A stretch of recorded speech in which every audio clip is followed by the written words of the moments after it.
Θέατρο από το ραδιόφωνο.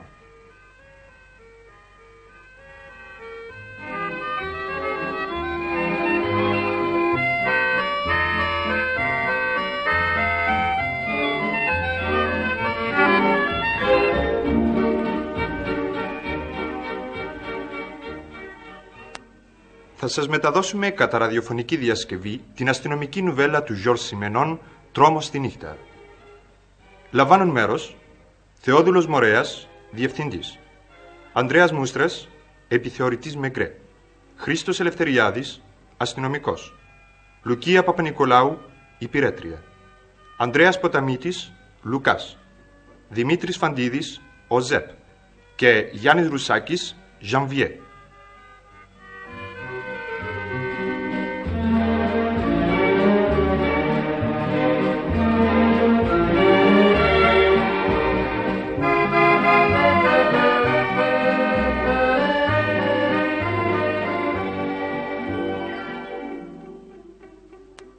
Τρόμος τη νύχτα.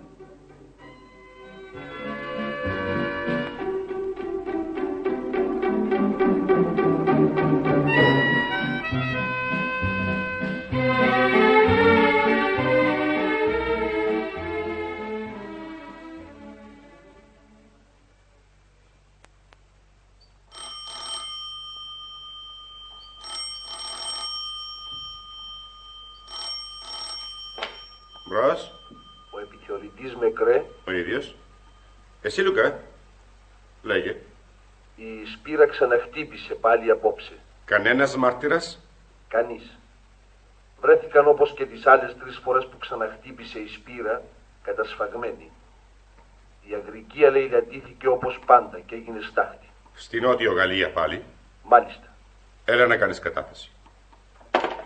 4η φορά που χτυπάνε. Πρέπει να τους πιάσουμε. Δεν μπορούμε να περιμένουμε μέχρι που να ξανάχει η λαϊκή αγορά. Να τους συλλάβουμε. Πώς όμως? Δεν έχουμε στοιχεία. Είναι τόσο σκληροί.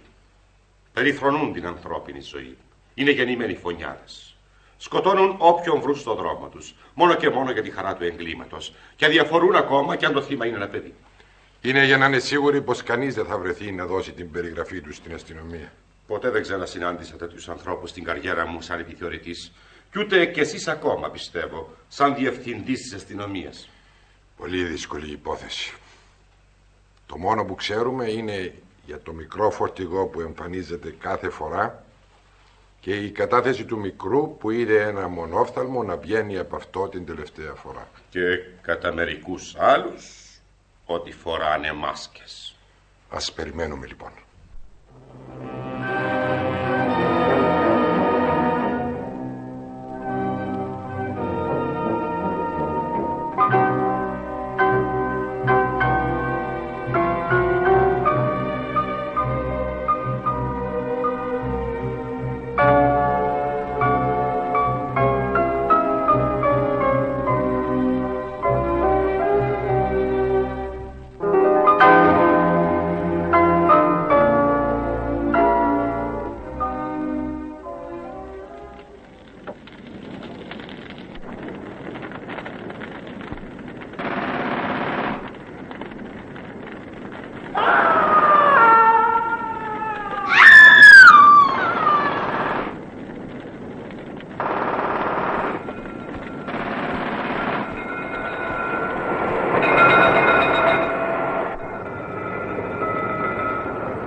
Κάνανε μια υπηρέτρια από ένα αγρόκτημα της ΡΕΜ. Τίποτα σοβαρό? Η σπήρα ξαναχτύπησε στη ΡΕΜ. Αυτή η υπηρέτρια είναι η μόνη που γλίτωσε. Τι?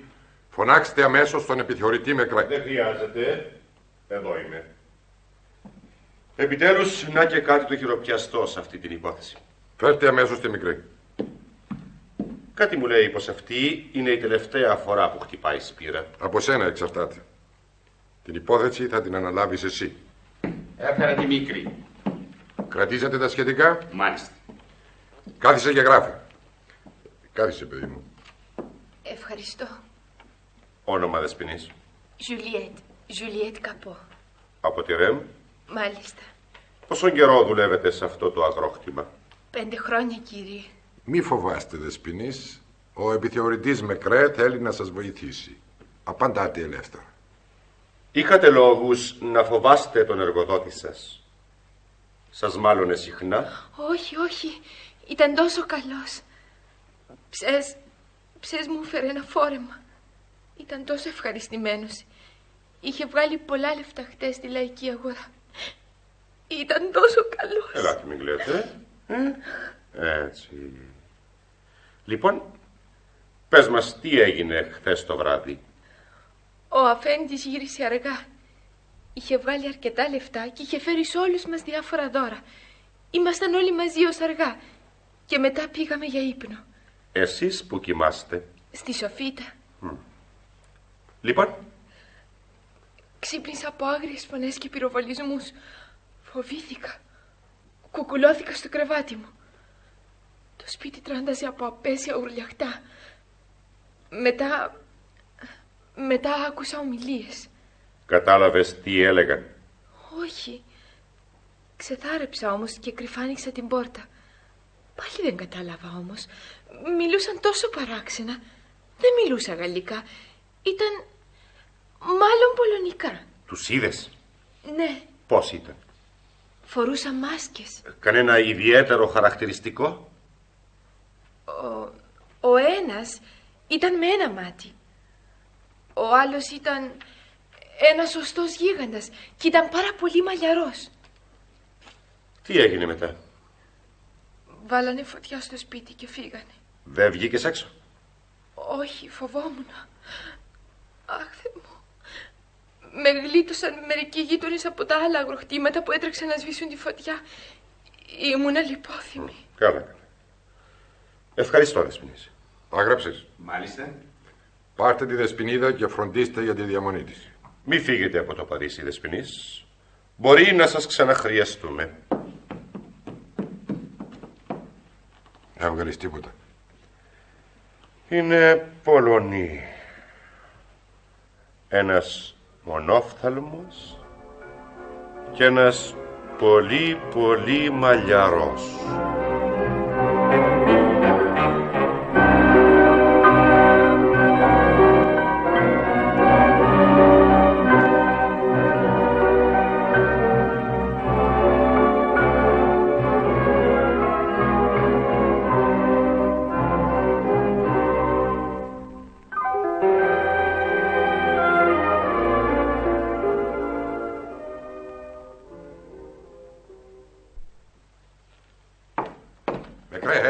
Ναι. Μια στιγμή και θα δεις. Πέστε σε αυτόν τον αστυνομικό που κάνει βάρδια στην περιοχή του Σεντ Αντουάν να έρθει εδώ. Είναι στο προθάλαμο. Πολύ μυστηριώδης, κύριε Διευθυντέ. Είμαστε τυχεροί. Μπρος. Πέρασε. Λοιπόν. Συνήθως κάνω βάρδια στην περιοχή του Σεντ Αντουάν. Η συνοικία αυτή είναι γεμάτη Πολωνούς. Σε ένα ξενοδοχείο της Ρίντε Μπιράκ πρόσεξα μια πολύ ύποπτη παρέα. Ανάμεσα τους υπάρχει ένας μονόφθαλμος και ένας γίγας που το πρόσωπό του είναι σκεπασμένο από τρίχες, σαν του γορίλα. Το όνομα Σταν, ο Φωνιάς, ψιθυρίζεται πολύ ανάμεσα στους Πολωνούς και λέγεται πως είναι και ο αρχηγός. Θαυμάσια, τους έχουμε στο χέρι. Συνέχισε. Φαινομενικά είναι πολύ φτωχοί άνθρωποι. Ο γίγαντας με το τριχωτό πρόσωπο και η γυναίκα του νίκησαν ένα δωμάτιο με τη βδομάδα. Σχεδόν κάθε βράδυ όμως δίνουν στέγη σε διάφορους συμπατριώτες τους. Πόσους? Κάποτε 2, κάποτε 3. Μερικές φορές και 5. Άλλες φορές πάλι, άλλοι Πολωνοί νοικιάζουν δωμάτια συνεχόμενα με το δωμάτιο του ζευγαριού. Τίποτε άλλο? Όχι, κύριε επιθεωρητά. Πήγε. Σταν ο Φωνιάς 1. Ο γενιοφόρος 2. Ο μονόφθαλμος 3. Η γυναίκα του γενιοφόρου 4. Προχωράμε.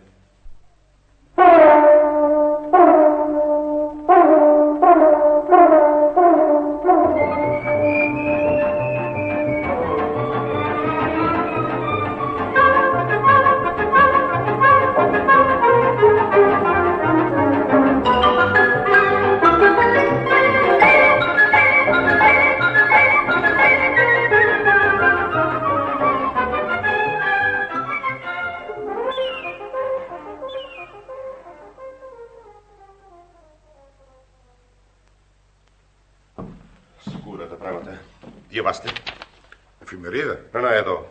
Αυτή την ειδισούλα. Η αστυνομία έχει λόγους να πιστεύει ότι οι Πολωνοί ληστές με αρχηγό τους τον Σταν βρίσκονται αυτό τον καιρό στο Παρίσι. Δεν καταλαβαίνω. Ούτε κι εγώ. Προσπαθήσαμε τόσο να το κρατήσουμε μυστικό. Διαβάστε και αυτό. Το βρήκα προλίγου στο ταχυδρομείο μου.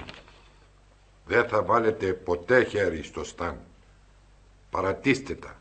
Προτού τον ανακαλύψετε θα έχει στείλει πολλούς ακόμα στον άλλο κόσμο. Είσαι βέβαιος ότι δεν είναι φτιαχτό? Αποκλείεται. Είναι γραμμένο με αδέξιο, χοντροκομμένο, παιδιάστικο τρόπο. Δεν είναι φτιαχτό. Έχει τη σφραγίδα του υπόκοσμου. Πρόσεχε. Μην προσπαθήσεις να κάνεις καμιά άλλη σύλληψη αν δεν έχεις προηγουμένως πάρει όλα σου τα μέτρα. Ένας άνθρωπος που έχει σφάξει 16 άτομα σαν να ήταν κοτόπουλα δεν θα διστάσει να μοιράσει κάμποσες σφαίρες σε εκείνους που θα επιχειρήσουν να του περάσουν τις χειροπέδες. Προς! Είναι κάποιος εδώ και 2 ώρες στο προθάλαμο και επιμένει να δει τον κύριο επιθεωρητή. Να περάσει. Να θυμάσαι αυτά που σου είπα. Γεια σου. Μην ανησυχείτε. Καλημέρα σας. Μιχαήλο Ζεπ, πρώην αξιωματικός της Πολωνικής Αστυνομίας και είναι γυμναστής. Καθίστε. Σας ακούω. Κατάγομαι από μια πολύ καλή οικογένεια, κύριε Μεκρέ. Αν τώρα έχω βυθιστεί στη δυστυχία και την απελπισία, ήταν η αιτία που με ανάγκασε να εγκαταλείψω την Πολωνία. Ήταν μια κακοτυχία. Η γυναίκα. Η γυναίκα του συνταγματάρχη μου. Καταλαβαίνετε, κύριε Μεκρέ. Τώρα είμαι αναγκασμένος να δίνω μαθήματα σε ξένους, άξιστους και καλλιέργητους. Αποφάσισα να αυτοκτονήσω. Το επιχείρησα για πρώτη φορά πριν 2 εβδομάδες. Ρίχτηκα στο Σικουάνα, αλλά με είδε η περίπολος του ποταμού και με τράβηξαν έξω. Μετά 2-3 μέρες ξαναδοκίμασα με τον Κάζι. Είμαι, όπως βλέπετε, αποφασισμένος να τερματίσω τη ζωή μου. Σκέφτηκα λοιπόν ότι είμαι ο κατάλληλος άνθρωπος για σας. Για ποιο πράγμα? Για να σας βοηθήσω να συλλάβετε τον Σταν το Φωνιά. Τον ξέρεις? Όχι. Έχω ακούσει όμως γι' αυτόν. Και σαν Πολωνός νιώθω ιερή αγανάκτηση που λερώνει το όνομα της πατρίδας μου.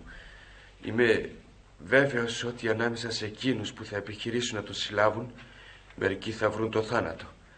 Γιατί λοιπόν να μην δοκιμάσετε εμένα που οπωσδήποτε έχω αποφασίσει να πεθάνω? Πέστε μου που είναι ο Σταν και θα πάω να τον αφοπλίσω και να σας τον παραδώσω. Ευχαριστώ, κύριε Ζεπ. Θα το σκεφτώ. Αφήστε παρακαλώ τη διεύθυνσή σας. Θα με χρησιμοποιήσετε? Θα σας γράψω. Ευχαριστώ, κύριε Μεκρέ. Να είστε σίγουρος ότι θα κάνω ό,τι πρέπει.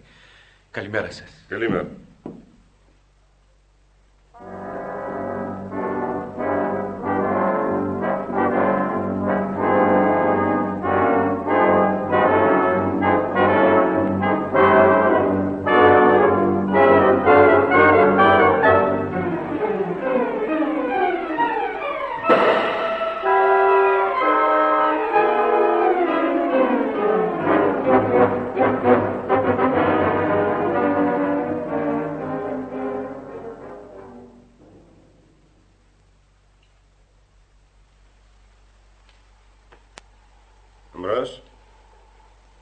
Εσείς, κύριε Διευθυντά? Εσύ Μεκρέ. Πώς πας? Αρκετά καλά. Τους τριμώχνω κανονικά.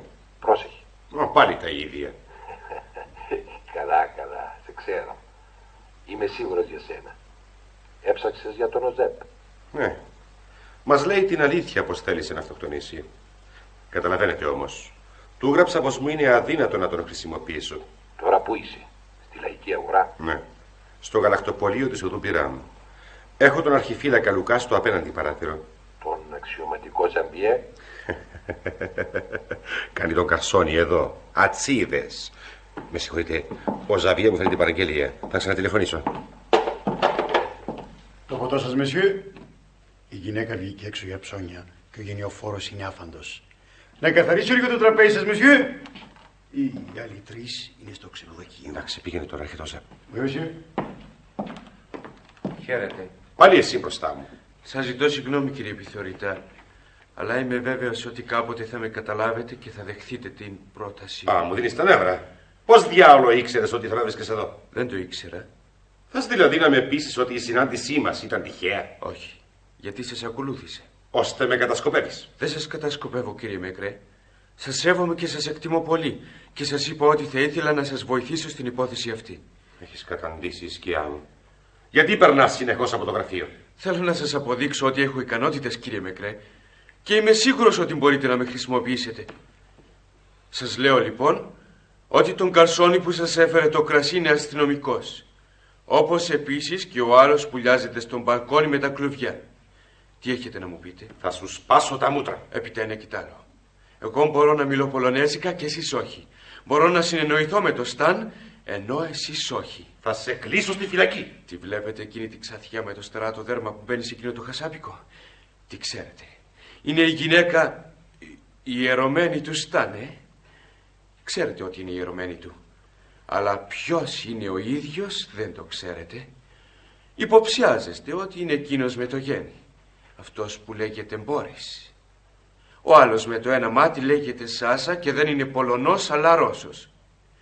Αν ρωτήσετε να μάθετε τίποτα για αυτούς στο ξενοδοχείο που μένουν, δεν θα καταφέρετε τίποτα. Είναι Πολωνοί και στο ξενοδοχείο όλοι σχεδόν είναι Πολωνοί και αλληλοϊπερασπίζονται. Αν όμως εγώ... Αν δεν φύγεις, θα σε σκοτώσω. Φύγε! Φύγε! Κύριε επιθεωρητά... Φύγε! Χαίρετε. Στο κόλλο! Τι συμβαίνει, Ζαβιέ? Ο Λουκάς θέλει να σας μιλήσει στο τηλέφωνο. Μπρος, σ' ακούω, Λουκά. Ψες κοιμηθήκαν οι άλλοι 5 Πολωνοί εκεί, στο διπλανό δωμάτιο, με την ενδιάμεση πόρτα ανοιχτή. Έχουν επίσης όπλα. Βάλε κάποιος στη θέση σου και έλα στο γραφείο.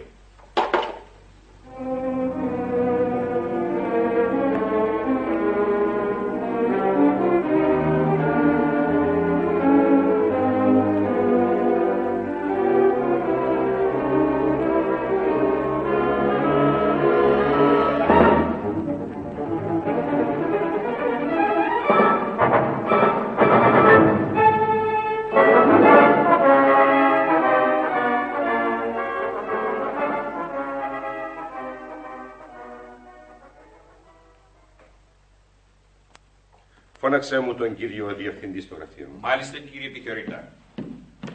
Χαίρετε, κύριε επιθεωρητά. Πάλι εδώ εσύ. Πότε πρόλαβες? Σάντουιτς. Όχι, ευχαριστώ. Γεια σου, Μεκρέ. Έλα, πάμε στο γραφείο σου. Αυτός ο Ζεπ το παρακάνει. Ήρθε και με βρήκε στο γραφτοπολείο. Μέχρι που να έρθω εδώ, το βρίσκω πάλι μπροστά. Α, μα το παρακάνει. Θέλει να σε βοηθήσει. Είναι τρελός. Σε εκνευρίζει αυτή η υπόθεση. Πώς να μην με εκνευρίζει? Πάει τόσος καιρός από τότε που χτύπησε για τελευταία φορά ο Σταν. Και τι μάθαν? Σχεδόν τίποτα. Ούτε καν πόσα ακριβώς μέλη έχει η Σπύρα. 4, 5. Έχουν κι άλλους συνεργάτες που ίσως φροντίζουν να μάθουν τις συνήθειες των ιδιοκτητών που σκοπεύουν να ληστέψουν. Αν είναι έτσι, ο αριθμός της πύρας θα ανεβαίνει στους 6 ή 7. Εμείς ξέρουμε όμως μονάχα 3 με τα ονόματά τους. Έχει σημειώσεις? Ναι, ορίστε. Διαβάστε. Μπόρις Σάφτ. Παρατσούκλι γενιοφόρος. Παρουσιάζεται σαν άντρας της Ξανθιάς. Όλγα Τσερεύσκη, 28 χρόνων. Γεννήθηκε στη Βίλμα. Σάσα Βοροντσόφ, γνωστός σαν μονόφθαλμος. Ο Μπόρις και η Όλγα μένουν στο ίδιο δωμάτιο και ο Σάσα στο διπλανό, αφήνοντας πάντα την ενδιάμεση πόρτα ανοιχτή. Η Ξανθιά βγαίνει κάθε πρωί για ψώνια και μαγειρεύει μόνη της. Ο γενιοφόρος μένει ξαπλωμένος στο κρεβάτι συνεχώς και βγαίνει σπάνια έξω. Διαβάζει συνήθως πολωνικές εφημερίδες που του τις φέρνει κάποιος από απέναντι. Μια φορά αγόρασαν μάλιστα και ένα αμερικάνικο περιοδικό που το διάβασαν όλοι. Το Σάσα τον παρακολουθούμε εύκολα γιατί βγαίνει συχνά. Ο άλλος όμως φαίνεται πως μας έχει πάρει είδηση και βγαίνει σπάνια, κάνοντας μακρινούς περιπάτους και μπαίνοντας μόνο σε κανένα μπαρ για κανένα ποτηράκι. Μετά ξαναγυρίζει αμέσως στο ξενοδοχείο. Μπρος. Χαίρετε. Απάνω στην ώρα ήρθες. Έχεις μαζί σου τη λίστα με τους τακτικούς φίλους? Ασφαλώς. Ωραία. Άρχισε να διαβάζεις. Σ' ακούμε. Οι τακτικοί ξένοι είναι 3. Πρώτος είναι ο φαρμακοποιός. Τον έβγαλα έτσι γιατί πηγαίνει τακτικά στη φαρμακεία ζητώντας να πιάσει δουλειά. Τα ρούχα του είναι λιωμένα από την πολυκαιρία, αλλά καθαρά και καλοραμένα. Τριγυρίζει ώρες ολόκληρες στους δρόμους του Παρισιού σαν άνθρωπος που ψάχνει να κερδίσει λίγα λεφτά. Σπανάκης. Τον έβγαλα έτσι εξαιτίας του καπέλου του που έχει το χρώμα του σπανακιού. Φορεί ένα ξεθοριασμένο κάπως από τον ήλιο κόκκινο πουκάμισο και κερδίζει το ψωμί του ανοίγοντας τις πόρτες των αυτοκινήτων στους αριστοκράτες και τις αριστοκράτισσες που πάνε στα κέντρα. Πάφη. Το μόνο που ξέρω για αυτόν είναι ότι είναι ένας χοντρός Πολωνός που ξεφυσάει διαρκώς. Πιο καλοντημένος από τους άλλους. Ξεφεύγουν ορφιά όλος να τους σηκώσει. Σου δίνουν την εντύπωση ότι είναι αδέκαροι ξένοι που γυρεύουν οποιαδήποτε δουλειά για να βάλουν το ψωμί τους, κι όμως υπάρχει πάντα βότκα στο δωμάτιό τους και φαγητά όχι τόσο πρόχειρα και φτηνά. Καλά πήγαινε. Ίσως να το ξέραν πως τους παρακολουθούμε και παίζουν την κωμωδία της φτώχειας για να μας κλείσουν τα μάτια. Ποιος νομίζεις πως είναι ο Σταν? Ή ο γενιοφόρος ή ο μονόφθαλμος. Αν και δεν αποκλείω ωστόσο και κανέναν άλλο. Έχεις καμιά ιδέα πώς θα τους βάλουμε στο χέρι? Όχι και σπουδαία πράγματα. Περιμένω να συμβεί κάτι και τότε θα κοιτάξω να βάλω καπνό στη φωλιά τους. Είμαι βέβαιος πως ανήκουν στη σπήρα. Δεν ρίψω και δουλεύουν όμως τώρα γιατί ξέρουν πως παρακολουθούνται. Δεν είναι ωστόσο αυτό που με παραξενεύει. Εκείνο που δεν μπορώ να καταλάβω είναι γιατί μου έγραψε ο Σταν. Ίσως για να σε προκαλέσει. Επειδή ξέρει ότι δεν έχει στοιχεία εναντίον του. Ναι. Ίσως αυτό είναι το πιθανότερο. Το έκανε έτσι για να καυχηθεί. Οι φωνιάδες του είδους του περηφανεύονται για τα κατορθώματά τους. Και κάτι άλλο ακόμα. Το όνομα Σταν είναι παρατσούκλι. Κι αν ναι, ο άνθρωπός μας είναι Πολωνός ή Αμερικανός. Το όνομα Σταν συνηθίζεται περισσότερο στην Αμερική. Τον τελευταίο καιρό άρχισα να μπαίνω στην ψυχολογία αυτών των ανθρώπων. Η νοοτροπία τους, ο τρόπος που αντιδρούν είναι ολότερα διαφορετικός από τον Γάλλο συναδέλφων τους. Χρειάζονται λεφτά. Όχι για να πάνε να ζήσουν στην εξοχή, να μπορούν να πηγαίνουν στα νυχτερινά κέντρα ή να κάνουν ταξίδια, αλλά για να ζήσουν ελεύθεροι από κάθε φροντίδα και έγνοια, τρώγοντας και περνώντας το μεγαλύτερο μέρος της ημέρας, ξαπλωμένοι στο κρεβάτι, καπνίζοντας και πίνοντας βότκα. Τους αρέσει επίσης να βρίσκονται όλοι μαζί. Μαζί να κάνουν όνειρα και μαζί να τραγουδάνε τα βράδια. Είναι σκληροί και ψύχρεμοι όταν πρόκειται να κάνουν κάποιο έγκλημα. Και δεν έχουν κανένα ενδιασμό να προχωρήσουν σε ένα καινούριο μόλις τους δοθεί η ευκαιρία. Τους ξέρω αρκετά καλά τώρα. Δεν μένει παρά να μας βοηθήσει η τύχη. Έχω τόσο εκνευριστεί με αυτή την υπόθεση που άρχισα να αναρωτιέμαι αν δεν θα έκανα καλά να χρησιμοποιήσω εκείνο τον Οζέπ, τον Πολωνό γυμναστή που προσφέρεται να βοηθήσει στη σύλληψη του Σταν.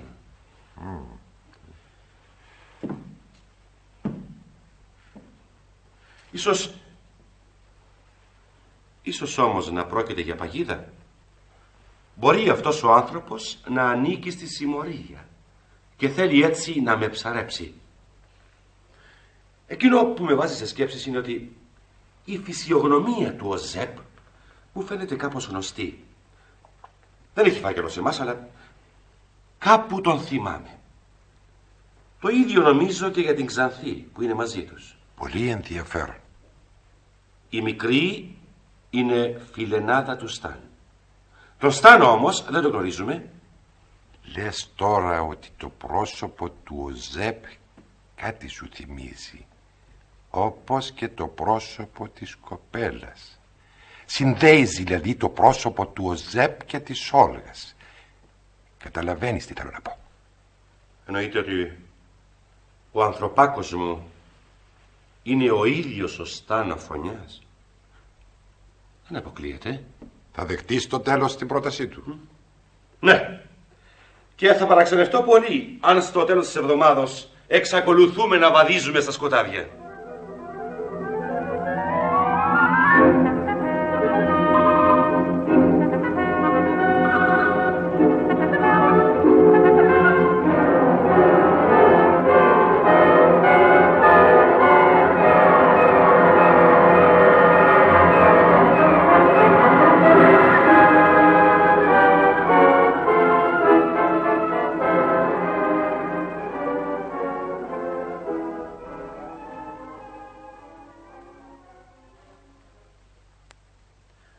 Ζεπ?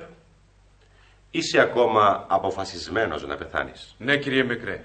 Και θέλεις ακόμα να σου αναθέσω εκείνη την επικίνδυνη αποστολή? Θέλω να σας βοηθήσω να συλλάβετε τον Στάντο Φωνιά. Κι αν σου έλεγα να πας να πυροβολήσεις στο πόδι το μονόφθαλμο, θα πήγαινες? Ναι, κύριε Μικρέ. Μόνο που δεν έχω περίστροφο. Υπόθεσε τώρα ότι σου λέω να πας να πιάσεις έναν από τους δύο κακοποιούς και να του πεις ότι έχεις να του δώσεις μια σπουδαία πληροφορία. Ότι η αστυνομία δηλαδή πρόκειται να κάνει έφοδο στο ξενοδοχείο και να του συλλάβει. Θα το έκανες? Ευχαρίστως, κύριε Μικρέ. Δεν έχεις γνωρίσει κανένα από τη Σπύρα ποτέ σου? Όχι. Ωραία. Θα σου αναθέσω λοιπόν την υπόθεση και ό,τι πάθεις είσαι υπεύθυνος. Άκουσε λοιπόν. Σε ένα λεπτό θα πάμε στη Rue de Saint-Antoine. Θα σε περιμένω και εσύ θα ανέβεις στο δωμάτιο των Πολωνών προσέχοντας να βρεις τη γυναίκα μόνη. Θα της πεις ότι και εσύ είσαι Πολωνός και επομένως φίλος και θα της εξηγήσεις ότι έτυχε να ακούσεις πως η αστυνομία θα κάνει έφοδο στο δωμάτιό τους το βράδυ. Λοιπόν, θα προτιμούσα να κανονίσω διαφορετικά το ζήτημα, κύριε Μικρέ. Μπορεί να φανταστείτε τώρα ότι δειλιάζω. Και είναι αλήθεια από μια μεριά. Δειλιάζω και τεχάνω μπροστά στις γυναίκες. Δεν νιώθω καθόλου άνετα. Οι γυναίκες είναι τετραπέρατες, μπαίνουν αμέσως στο μυαλό σου. Κι εγώ αν καταλάβω ότι εκείνη ξέρει πως της λέω ψέματα, θα χάσω το χρώμα μου. Αν λοιπόν ήδη κάτι υποψιάζεται, θα βεβαιωθεί ότι είμαι ύποπτος. Προτιμώ να μιλήσω σε κάποιον από τους άντρες. Όποιον μου υποδείξετε εσείς. Πού ξέρεις την Όλγα Τσερεύσκη? Εγώ δεν την γνωρίζω εγώ. Πού την ξέρεις? Σας ορκίζομαι, κύριε Μικρέ, ότι δεν... Άψε να επιμένεις πως δεν την ξέρεις. Το ορκίζομαι. Αφού είναι έτσι και ορκίζεσαι, πήγαινε να της πεις εκείνο που σου είπα. Κύριε Μικρέ, ζητήστε μου ό,τι άλλο θέλετε. Ζητήστε μου να πέσω στις γραμμές του τρένου, αλλά όχι αυτό. Τότε μπορείς να φύγεις και να μην σε ξαναδώ στα μάτια μου. Αφού επιμένετε, πάω να βρω τη γυναίκα. Περίμενε. Θα σε συνοδέψω ως εκεί. Είναι καλύτερα να πάω μόνος μου. Αν μας δει κανένας μαζί θα καταλάβει ότι εργάζομαι για λογαριασμό της αστυνομίας. Χαίρετε, κύριε Μικρέ. Έλα εσύ. Μάλιστα, κύριε επιθεωρητά. Παρακολούθησε τον Ζεπ. Να λάβω τα μέτρα μου για να μην με αντιληφθεί. Είναι ανώφελο, είναι πολύ έξυπνος και είναι σίγουρος ότι θα βάλουν να τον παρακολουθήσουν. Γρήγορα, τρέχει! Μάλιστα, κύριε επιθεωρητά.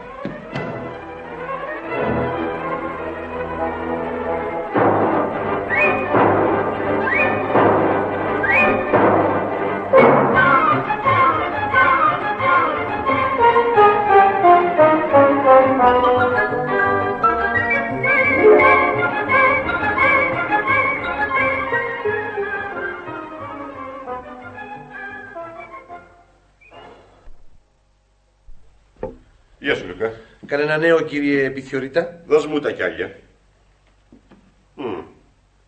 Είναι μόνο το ζευγάρι απάνω? Ναι, ο άλλος έφυγε. Δίνεται για έξω καθώς φαίνεται. Όλο το πρωί το πέρασε στο κρεβάτι, κατά τη συνήθεια του. Εννοείς το γενιοφόρο? Μάλιστα. Στο τραπέζι κάθισαν οι τρεις τους. Ο γενιοφόρος, ο μονόφθαλμος και η γυναίκα. Ο μονόφθαλμος έφυγε αμέσως μετά το φαγητό. Τώρα έχει αρχίσει να ντύνεται ο γενιοφόρος. Για να δω. Έχει φορέσει μάλιστα και το καθαρό άσπρο του πουκάμισο, που το φοράει μονάχα σε σπάνιες περιπτώσεις. Τώρα δένει τη γραβάτα του. Από τις κινήσεις των χιλιών τους καταλαβαίνω πως πρέπει να συζητούν μεταξύ τους. Αν μπορούσαμε να ακούμε τουλάχιστον τι λένε. Ώρες μου έρχεται να τρελαθώ. Τους βλέπω που μιλάνε με τις ώρες και δεν καταλαβαίνω λέξη. Στο τέλος, πιστέψτε με, καταντάει σωστό μαρτύριο. Μου φαίνεται σαν να κουφάθηκα ξαφνικά. Μιλάς πολύ. Πες μου καλύτερα, φαντάζεσαι ότι η γυναίκα θα μείνει στο δωμάτιο? Μάλλον. Γιατί δεν είναι η μέρα της να βγει. Άλλωστε, αν ήταν να φύγει και αυτή, θα φορούσε τον γκρίζο ταγέρ της. Θέλετε να τη δείτε? Καπνίζει, φουγάρο. Ούτε και μιλάει πολύ. Δεν είναι η ώρα της. Τα βράδια μόνο, όταν μαζεύονται όλοι ανοίγει το στόμα της. Τα βράδια ή καμιά φορά όταν είναι μόνη της με αυτόν που λέμε Σπανάκι. Αν δεν κάνω λάθος, η κυρία έχει κάποια αδυναμία σε αυτόν τον κύριο Σπανάκι. Είναι άλλωστε ο πιο καλοφτιαγμένος από όλους τους άλλους. Άρχισες να γίνεσαι κουτσομπόλη σαν θηρορός πολυκατοικίας, Λουκά. Μα ξέρετε το ταλέντο μου. Γι' αυτό ακριβώς και με βάλατε σε αυτή τη θέση. Δεν είναι έτσι? Προσοχή! Ο γενιοφόρος ετοιμάζεται να μας αποχαιρετήσει. Έφυγε τώρα. Ξέρει ότι ο άνθρωπος μας θα τον παρακολουθήσει μόλις κατεβεί. Γι' αυτό θα κάνει ένα μεγάλο περίπατο και θα καταλήξει σε κανέναν μπαρ να τα κοπανίσει. Εκείνη? Έχει βγάλει ένα χάρτη οδηγό δρόμων από ένα σιρτάρι και τον άπλωσε στο τραπέζι. Ο Ζέπ ασφαλώς δεν θα πήρε ταξί. Μάλλον θα έρθει με τον υπόγειο σιδηρόδρομο. Θα έπρεπε να έχει έρθει τώρα. Αν αποφασίσει τέλος να έρθει. Νάτος! Φαίνεται πολύ διστακτικός. Αποφάσισε ο Ζέπ. Ξέρεις, Λουκά, έτσι τον λυπάμαι τώρα καθώς το βλέπω. Έτσι μικροσκοπικό, αδύνατο. Νιώθω κάτι σαν τύψεις που το χρησιμοποιώ σε αυτή την υπόθεση. Διστάζει, είναι φανερό. Φαίνεται σαν να παλεύει να πάρει μια απόφαση. Ξέρεις τι γυρεύει? Όχι. Γυρεύει εμένα. Ξέρει ότι κάπου εδώ πρέπει να βρίσκομαι και ελπίζει να πάω να τον απαλλάξω από την αποστολή του. Ελπίζει ότι μπορεί να έχω αλλάξει γνώμη τώρα. Αποφάσισε. Μόλις τρύπωσε στην είσοδο του ξενοδοχείου. Τώρα θα ανεβαίνει τις σκάλες. Φτάνει στο διάδρομο. Να. Θα χτύπησε την πόρτα τώρα. Η Ξανθιά ταράχτηκε και έκλεισε τον χάρτη. Τον βάζει στο σιρτάρι. Προχωρά κατά την πόρτα. Δεν τη βλέπω τώρα. Να την πάλι. Φαίνεται πολύ παράξενη. Περπατά γρήγορα και αποφασιστικά. Έκλεισε τις κουρτίνες. Υπάρχει πιθανότητα να φανεί ξαφνικά κανένας από τη σπήρα? Αμφιβάλλω. Εκτός κι αν έρθει να επισκεφθεί την κυρία ο φίλος μας, ο Σπανάκης, ξέροντας ότι ο κύριος Μπόρις λείπει. Φοβάστε για το μικρό Πολωνό σας? Ίσως.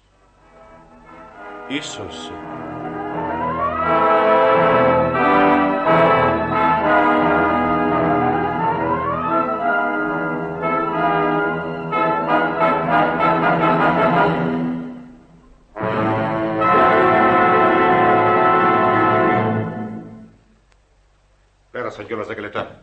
Πού το τηλέφωνο? Στο διπλανό δωμάτιο.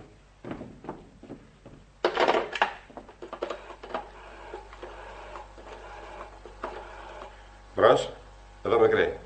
Συμβαίνει τίποτα? Όχι, κύριε Διευθυντά. Για κάθε ενδεχόμενο όμως, στείλτε μου 20 άντρες οπλισμένους αμέσως.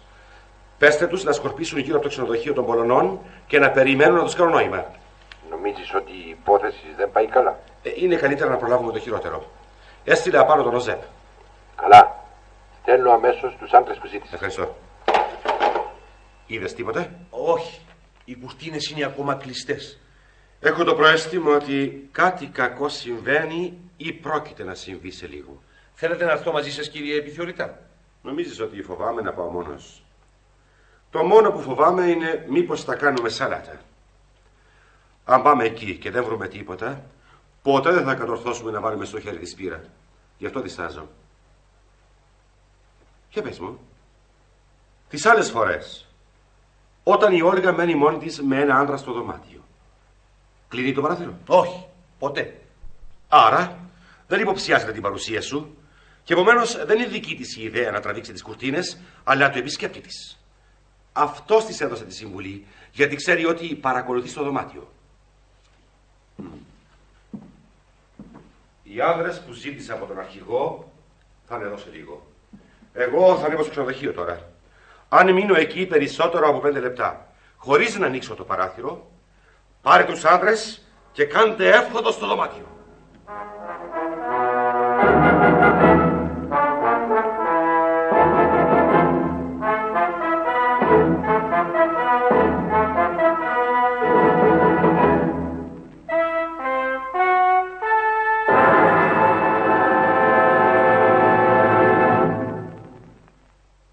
Σκορπιστείτε.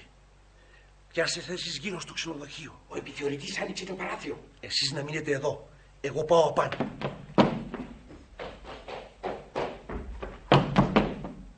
Τι? Είναι νεκρή, Φυσικά. Είναι δουλειά του Στάντου Φωνιά. Πώς το κατάλαβες? Ο δολοφόνος έχει κόψει το λαιμό της πέρα για πέρα, όπως έχει γίνει και με όλα τα άλλα θύματα του Στάντου Φωνιά. Ήταν ο Πολωνός σας. Ίσως. Να δώσω τα χαρακτηριστικά του στους άντρες μας, ώστε να μπορέσουν να το συλλάβουν. Αν τον δουν να βγαίνει. Αν θέλεις. Να στείλω κάποιον απάνω μήπως... Στείλε. Να τηλεφωνήσω στο αρχηγείο. Τηλεφώνησε. Αν φανεί κανένας από τη Σπύρα να το συλλάβουμε. Ναι. Πάω κάτω.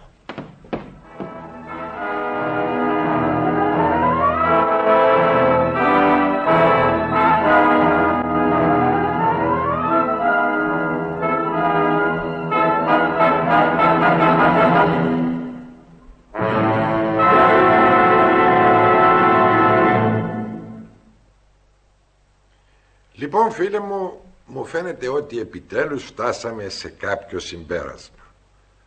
Ο περιβόητος δολοφόνος δεν ήταν άλλος από εκείνον τον ανθρωπάκο, τον Οζέπ. Πρέπει να παραδεχτείς ότι δεν έπρεπε να του δείξεις τέτοια εμπιστοσύνη. Η στάση του από την αρχή ήταν ύποπτη. Είσαι βέβαιος ότι είναι ακόμα μέσα στο ξενοδοχείο? Είμαι σίγουρος γι' αυτό. Αν κάνω λάθος στους λογισμούς μου, ο ανθρωπάκος μου, όπως το λέτε, θα προσπαθήσει να σκοτώσει όσους μπορεί περισσότερους, ώσπου να συλληφθεί. Αν όμως δεν κάνω λάθος, τότε... Δεν καταλαβαίνω, Μεκρέ. Ο τρόπος που λύθηκε αυτή η υπόθεση δεν με ικανοποιεί. Βρίσκω ότι κάτι δεν ταιριάζει.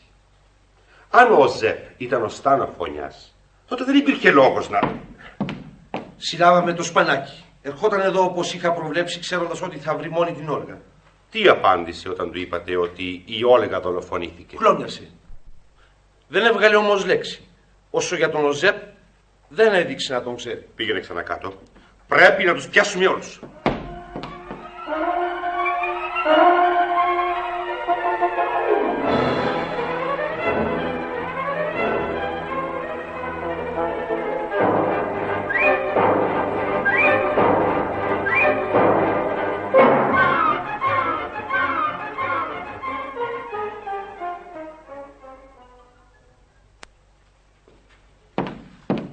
Συλλάβαμε το μονόφθαλμο και το φαρμακοποιό. Λοιπόν, σ' ακούω.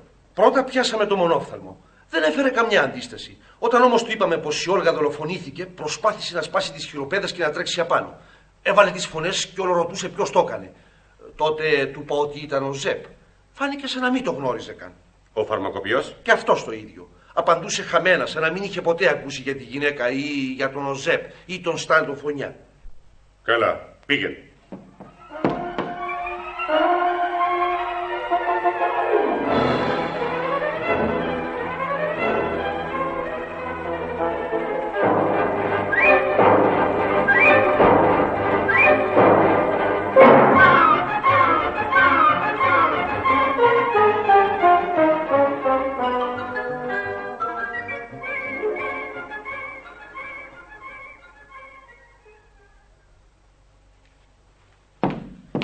Πιάσαμε το γενιοφόρο. Επιχείρησε να αντισταθεί στην αρχή, αλλά τον καταβάλαμε εύκολα. Καλά. Πρόσεξες κάτι, Λουκά. Κανένας από τους 4 που πιάσαμε δεν έφερε πραγματική αντίσταση στους άντρες μας. Κι όμως αλλιώς περίμεναν να φερθούν, μαθαίνοντας πως ο Ζεπ, ο αρχηγός τους, είχε καταφέρει να ξεφύγει. Αυτό είναι σωστό. Ο μονόφθαλμος δεν είναι ο Σταν. Ούτε και ο γενιοφόρος είναι. Ούτε και ο Σπανάκης. Είμαι όμως βέβαιος ότι ο Σταν έμενε σε αυτό το ξενοδοχείο. Αν ο Ζεπ ήταν ο Σταν, δεν είχε κανένα λόγο να έρθει εδώ πέρα να σκοτώσει τους συντρόφους του. Αν πάλι δεν ήταν αυτός ο Σταν. Λουκά, ναι. Φέρε μου εκείνο το πορτρέτο της Όλγας από τον τοίχο. Βγάλ' την κορνίζα. Λοιπόν. Είναι μια φωτογραφία τυπωμένη σε αμερικανικό περιοδικό. Εσύ ξέρεις αρκετά καλά αγγλικά. Μπορείς να καταλάβεις τι γράφει εκεί? Ασφαλώς. Η όμορφη Πολωνέζα που έγινε ο τρόμος του Τερότ. Ματαιοδοξία. Κανένας δεν μπορεί να την υποτάξει.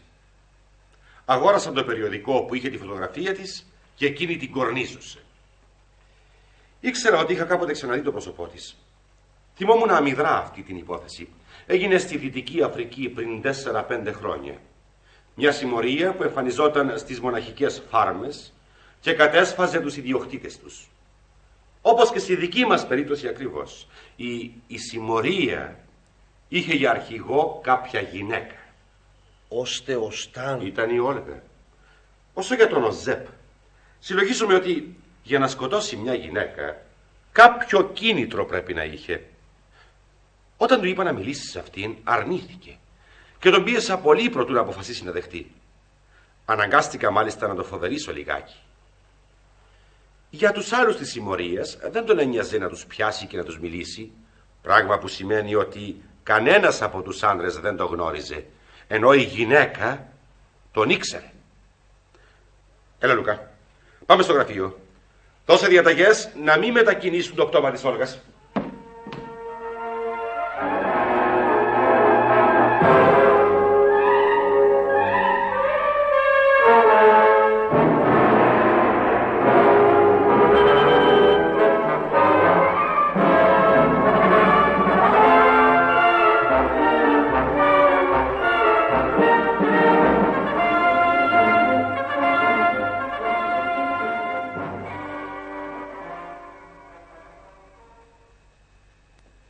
Άνοιξε το κάτω αριστερά σαστάρι του γραφείου μου, Λουκά. Στο βάθος θα βρεις ένα μάτσο από κόμματα εφημερίδων. Να, διάβασε αυτά. Ο θηλυκός σατανάς. Η Πολωνέζα φώνησα. Ένα κορίτσι 23 χρονών, αρχηγός Σπύρας δολοφόνου. Με λίγα λόγια, όλες αυτές οι εφημερίδες γράφουν λεπτομέρειες για τη ζωή της. Στα 18 της χρόνια η Στεφανία Πολισκάγια ήταν ήδη γνωστή στην αστυνομία της Βαρσοβίας. Σε αυτή την ηλικία γνώρισε ένα άντρα, ο οποίος τη μαντρεύτηκε και προσπάθησε να τη φέρει στον ίσιο δρόμο. Απόκτησε και ένα παιδί μαζί του. Κάποια μέρα όμως, γυρίζοντας σπίτι από τη δουλειά του ο άντρας, είδε ότι η γυναίκα του είχε εξαφανιστεί, παίρνοντας μαζί της όλα τα λεφτά και τα κοσμήματα.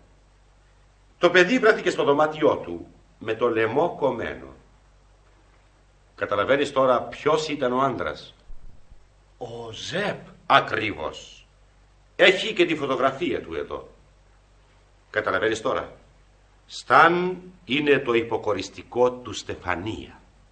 Ο Θεός ξέρει πώς κατάφερε να ξεγλιστρήσει από τις αμερικανικές φυλακές. Κατέφυγε αργότερα στη Γαλλία, όπου σχημάτισε καινούργια συμμορία. Ο άντρας της έμαθε από τις εφημερίδες ότι η Σπύρα βρισκόταν στη Γαλλία και ότι η Παρισινή αστυνομία βρισκόταν επί τα ίχνη της. Ήθελε να τη σώσει για άλλη μια φορά. Αμφιβάλλω. Πιστεύω ότι προσφέρθηκε περισσότερο για να βοηθήσει, θέλοντας να σιγουρευτεί ότι η φώνισσα του παιδιού του θα έβρισκε την τιμωρία που της άξιζε. Η τύχη όμως τον έφερε αντιμέτωπο με την πρώην γυναίκα του. Τι του έμενε λοιπόν να κάνει? Να σκοτώσει ή να σκοτωθεί από το χέρι της? Εκείνη βέβαια δεν θα δίσταζε να ξεμπερδέψει το μόνο άνθρωπο που θα μπορούσε να την καταδώσει. Έτσι ο Ζεπ αναγκάστηκε να χτυπήσει. Ξέρεις Λουκά, στοιχηματίζω ότι θα το βρουν κάπου μέσα στο ξενοδοχείο, πληγωμένο ή νεκρό.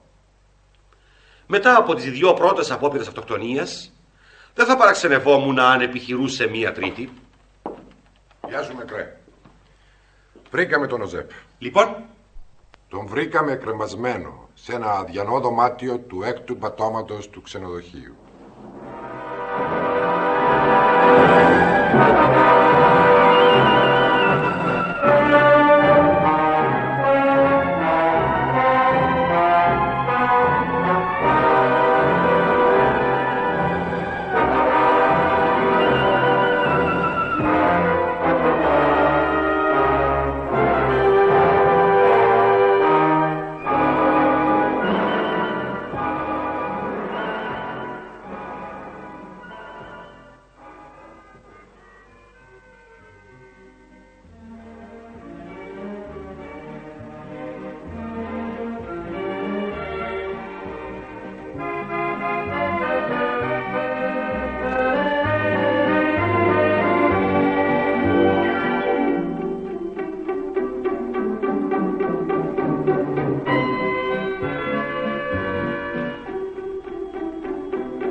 Ακούσατε την αστυνομική νουβέλα του Georges Simenon, «Τρόμος στη νύχτα», κατά ραδιοφωνική διασκευή Δημήτρη Φαντίδη. Έλαβαν μέρος Θεόδουλος Μορέας διευθυντής, Ανδρέας Μούστρας επιθεωρητής Μεγκρέ, Χρήστος Ελευθεριάδης αστυνομικός, Λουκία Παπανικολάου υπηρέτρια, Ανδρέας Ποταμίτης Λουκάς, Δημήτρης Φαντίδης Οζέπ και Γιάννης Ρουσάκης Ζανβιέ. Ραδιοφωνική επιμέλεια Μίκη Νικήτα.